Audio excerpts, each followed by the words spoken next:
So good morning, Maker Faire. Thank you for coming early and kicking it off with Beginner's Guide to Quantum Computing. I'm Talia Gershon. I'm a research scientist at IBM at the New York office. And I'm actually a beginner myself. I just started learning about this 6 months ago. So I'm here to tell you that anyone can get started learning about quantum computing. And hopefully, after learning a little bit about it this morning, you'll be motivated to learn a little bit more. So I want to start with two facts, right? Fact number one. Classical computers have enabled amazing things. The internet, they're part of how I got here. I was able to fly across the country on a plane, right? The electronic giraffe outside, blaring music, right? Classical computers have enabled just amazing things. But one of the things we don't often talk about is all the things they can't do, right? We talk about all the stuff they can do. There's so many things they can't. So I want to start with two examples of things classical computers are really bad at. And maybe they can solve small versions of these types of problems, but by the time the problem gets big enough to be interesting, we just run out of computing horsepower. So the first example is optimization, right? Optimization is, I want to find the best solution to a problem among many possible solutions, right? So here's a picture of a table. This is the table at my wedding. It's one of many tables, but you can seat 10 people around a table. You have 10 people over for dinner. How many different ways are there to configure 10 people around a table? Right? The answer is 10 factorial. Right? The number 10 seems so small, but 10 factorial is 3.6 million. There's 3.6 million ways to arrange 10 people for dinner. Right? Next time you guys have dinner with 10 friends, share that fun fact with them. Right? So when we go and do this, we consider some of the options. We make approximations, right? Because it's the only way we're really going to end up seating people at all. Right? But the truth of the matter is, every time I add one person to my dinner table, the number of possible configurations grows exponentially. Right? So we can solve small versions of this problem on classical machines, but we don't solve big versions of this problem very well at all. Second example is chemistry. This is a picture of a nitrogenase enzyme. Anyone who's ever eaten food should care about this enzyme. It's an important catalyst for the creation of ammonia, which is an important component of food, fertilizer, pharmaceuticals, and many other things. So this is the enzyme. I've called out three molecules, iron sulfide clusters in this enzyme of different sizes. The one on the left is 4 iron atoms and 4 sulfur atoms. Believe it or not, this is the biggest of those iron sulfide clusters we can simulate on the biggest supercomputer that we have, right? It's so small. Why is that the biggest molecule of these three that we can actually simulate on a classical machine? And the reason is because to actually simulate what's going on in that molecule, I have to account for every electron-electron repulsion and every attraction of the electron to the nuclei. And that number grows exponentially the bigger the molecule, right? Every single electron exerts an electrostatic force on every single other electron, right? So when I add another one, I got to recalculate all the electron energies, right? So these two bigger clusters, they look so small, we can't simulate them. Okay, so there's actually many problems that have this characteristic. And what they have in common is this idea of exponential scaling. So there's a classic fable about the power of an exponential. And the fable goes, the creator of the game of chess brought the chessboard to the emperor, and the emperor said, I love this game. What can I give you as a reward? Right? And the craftsman said, okay, there's 64 squares on the chessboard. On day 1, give me 1 grain of rice.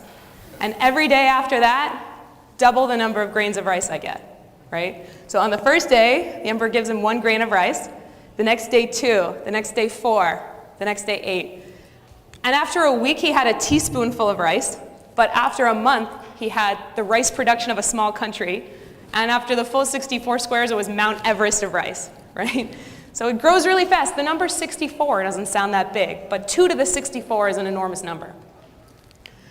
So why do we think quantum computing is actually going to allow us to solve some of these problems we can't solve classically, right? So it boils down to 2 fundamentally quantum effects. One of the effects is superposition. So classical information is basically a string of zeros and ones. Everything that classical computing has enabled is, boiled down to a sequence of zeros and ones. So quantum computing or quantum information has this property that the states can exist in a superposition of 0 and 1. Right? So not just 0, not just 1, but a superposition of 0 and 1. Right? And you can also have complex superpositions of 0 and 1. So you start to be able to explore a much richer set of states.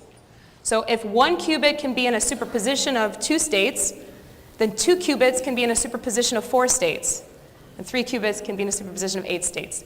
So the possibility space you can explore is much more interesting and complex in quantum information. So the diagram on the right is showing you a superposition of 5 qubits, right? So you can be in a superposition of 32 states. So superposition is the first thing.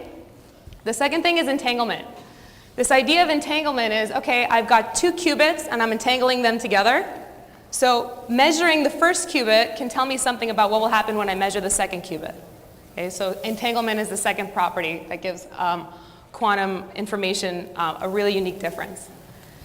So together, this allows us to totally change how we run algorithms, right? So take the optimization case. If I'm going to consider 3.6 million possible ways of configuring 10 people at a table, classically I have to consider each one individually, and then I have to compare them all, right? Here's how quantum computing is going to solve that problem.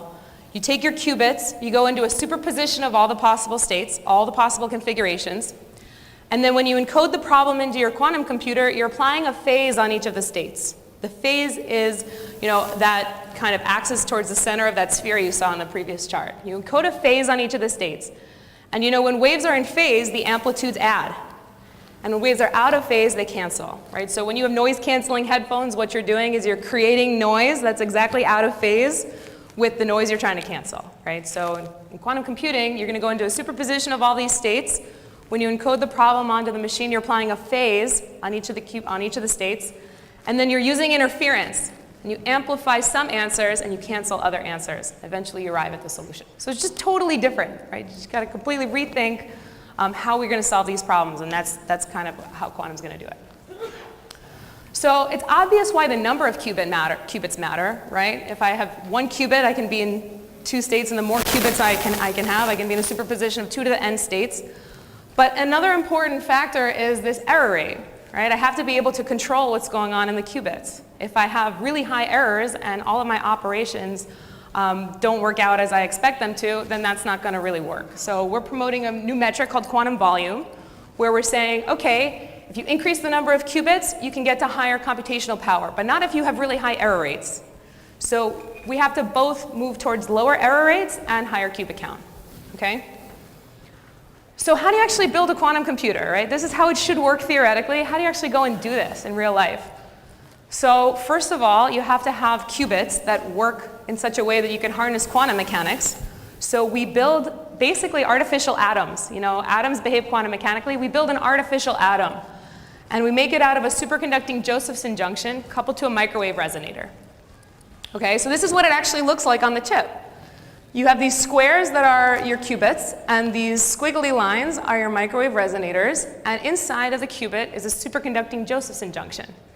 And we got to cool this thing down to 0.015 Kelvin, where 0 is absolute 0, right? Room temperature is 300. This is significantly colder than outer space. And we talk to the qubits with microwaves. So this is what it actually looks like. This is how we talk to the qubits. We have inside of a dilution refrigerator, which you'll see on the next chart, we have all of these microwave cables that allow you to actually go and probe the qubits with microwaves, okay? And this is what it looks like in the actual lab. So these giant white cylinders, these are our dilution refrigerators. And here you can see my friend Nick working on one of the insides of the quantum computer. So great that we can actually do this, but did you know you can play with one for free today, anytime you want at our booth? When you go home, you can go and you can play with an actual quantum computer. We've hooked up a 5-qubit quantum computer in the lab, through those microwave cables up out of the fridge through the internet, available to you at this website for free. So you go to this website. When you do, you're going to find 3 different user guides. One is for total beginners. The beginner's guide is no math, just concepts. We're going to show you visualizations of how the qubits work. We're going to walk you through early examples. What are the gates you can use? How do they work? How do you think about them? And then you go into the user guide. The user guide is going to show you some of the linear algebra you need to know. It's going to show you how algorithms work. We're going to give you a suggestion of 5 different algorithms you can run. We're going to show you what sequence of operations you need to actually implement that algorithm. And then when you're really interested, you're going to go into the developer guide. This is going to take you to our API online. It's a sequence of Jupyter notebooks that are written in Python. And you can actually send batch jobs to the quantum computer free. Just go and learn, right? We're putting it out there for you to learn. This is what it's going to look like when you click in to the Composer tab. On the previous chart, there's 3 tabs. There's the Composer, the User Guides, and the Community. I'm going to talk about each of those. This is what it looks like when you click Composer. You're going to get to choose. Do you want to simulate it? You can choose to simulate, where you actually start with like 2 qubits instead of 5, because it's easier to get started learning with 2. Or you can simulate up to 20 qubits. We have a simulator up to 20 qubits. But let's click into the real device. So clicking in, this is the interface you're going to see. This is a picture of the actual chip that we have in the lab. You can see those 5 black squares are our 5 qubits. And the squiggly lines, again, are those resonators that we talk to the qubits with those resonators. And here we're giving you some information you may want to know about the qubits. What's the coherence time? Coherence time is how long does my quantum information last before it gets out of coherence. So for us, we have 50 to 100 microseconds of coherence time. And that matters because it determines how many different operations can I do before I lose my quantum information. Okay, so now let's create superposition. We talked about superposition. Let's create it. You drag and drop the different gates that you can perform. There are different logic operations that we show on the right. Just drag and drop it onto the graphical user interface. Here I've dragged the H gate, which is the Hadamard gate, onto the score, the line representing the first qubit, and I've done a measurement. And actually, these are results I got this morning, having run 1,000 experiments on the actual quantum computer this morning. And you get roughly 50-50, 0 and 1, right? You're in a superposition of 0 and 1. When you measure, it randomly chooses. Half the time it chooses 0, half the time it chooses 1.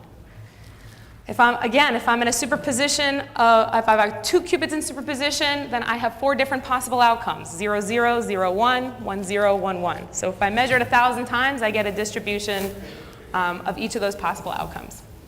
And I can create entanglement. This is how you create entanglement.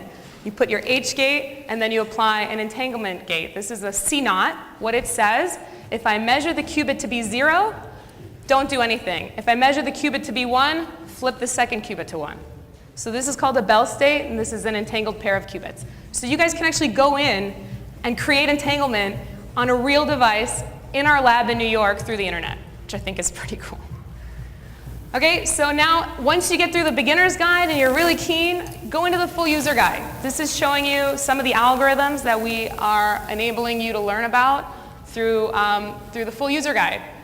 If you click into Grover's algorithm, you can get a whole derivation of what's going on in that algorithm, and we show you this is how you should think about that quantum interference, that amplitude amplification, right? And this is the sequence of gates you need to implement Grover's algorithm on the real device. And you can go in and you can actually implement that algorithm on a real quantum computer. So all of this is made possible by a bunch of really committed and passionate makers at IBM. This is a drone's eye view of some of the members of the team outside on the lawn in New York. There's a lot of people that put in a lot of hours to make this available to all of you for free. Okay, and so what are people actually doing with it? We have over 45,000 users worldwide. This is a snapshot of some of them. The white dots represent some of the top universities with the most number of users in the quantum computer. A lot of universities are using it to teach. We have a teacher at EPFL who uses it as part of his quantum information curriculum. We have a teacher at UT Austin. We've got teachers all over the world using it. And then we have people just doing really cool and interesting, fun things with it. There's a woman, Christine Moran. She's that dot at the South Pole. In between measurements on the South Pole telescope, she's just playing around with a quantum computer, which is really cool. We had a workshop. We telecast a workshop from our Zurich lab to South Africa. So we had 3 high schools in South Africa just having a quantum information workshop, which is really cool. And this is what those people actually look like.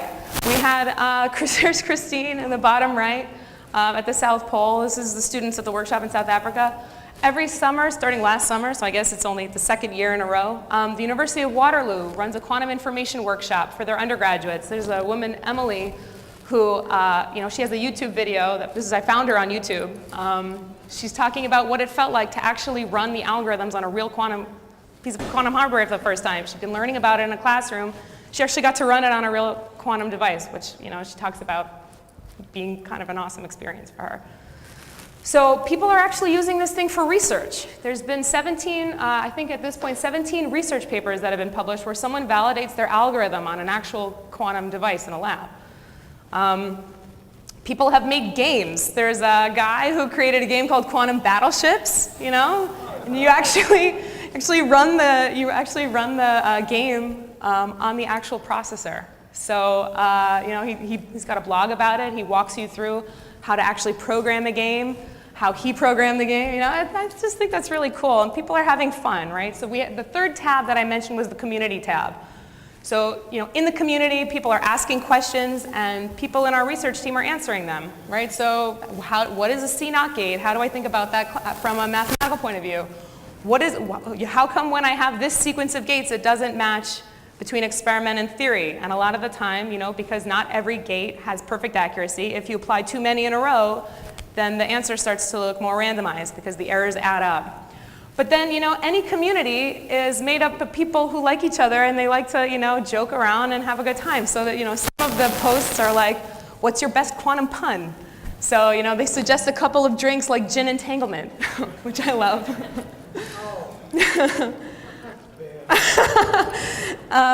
And you know, how do you implement rock, paper, scissors on a quantum computer? You know, we've all played rock, paper, scissors. There was a whole long discussion on one of the community threads. How do you actually implement rock, paper, scissors on a quantum computer? And actually, you know, I'm in the Slack channel where members of our team, you know, answer the questions. And there was like a whole discussion, an actual like theoretical discussion about, well, what is the best way to implement rock, paper, scissors? So, you know, it's just fun. You know, people are having a good time.